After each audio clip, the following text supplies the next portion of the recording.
Calon Wakil Presiden nomor urut 3 Mahfud MD turut mengutip pernyataan pakar hukum tata negara Yusril Mahendra dalam sidang perdana sengketa hasil Pilpres 2024 di Gedung MK Jakarta pada Rabu 27 Maret 2024. Ekspresi Yusril saat namanya dicatut Mahfud MD pun disorot.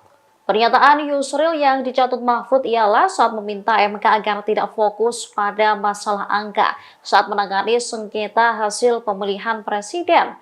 Mahfud menyebutkan pernyataan itu diucapkan Yusril ketika menjadi ahli pada sidang sengketa hasil Pilpres 2014 lalu. Sementara Yusril saat ini menjadi ketua tim pembela Prabowo Gibran dalam sengketa hasil Pilpres 2024. Mahfud kembali mengutip pernyataan Yusril yang menyebut pandangan tersebut bukanlah pandangan lama, akan tetapi pandangan baru yang terus berkembang hingga dewasa ini. Mengetahui namanya ikut dicatut, Yusril pun terlihat mengangguk-anggukkan kepala. Mahfud MD lantas memberikan contoh beberapa negara yang berani membatalkan hasil pemilu yang dilaksanakan dengan curang.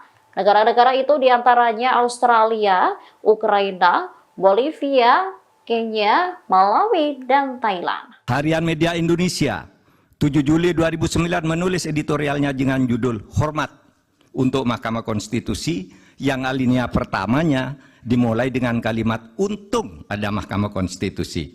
Majelis Hakim yang mulia, salah satu kunci pernah banjirnya apresiasi terhadap MK adalah keberanian MK dalam membuat landmark decisions. Keputusan monumental dengan berani menembus masuk ke relung keadilan substantif sebagai sukma hukum, bukan sekedar keadilan formal prosedural semata. Dalam hal pengujian undang-undang misalnya, teori OPL atau Open Legal Policy itu lahir atau sekurang-kurangnya secara resmi digunakan pertama kali oleh Mahkamah Konstitusi. Dalam hal pelaksanaan pemilu, MK memperkenalkan pelanggaran TSM yang kemudian diadopsi di dalam tata hukum kita.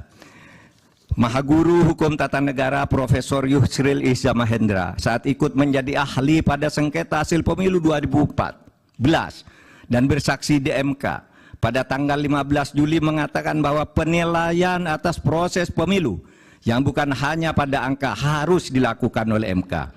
Pandangan ini bukan pandangan lama, melainkan pandangan yang selalu baru, yang justru terus berkembang sampai sekarang.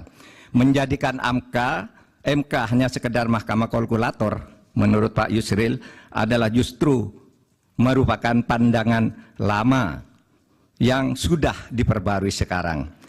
Di berbagai negara judicial activism banyak dilakukan oleh Mahkamah Konstitusi maupun Mahkamah Agung. Beberapa negara membatalkan hasil pemilu yang dilaksanakan secara curang dan melanggar prosedur seperti Australia, Ukraina, Bolivia, Kenya, Malawi. Download Tribun X sekarang, menghadirkan lokal menjadi Indonesia.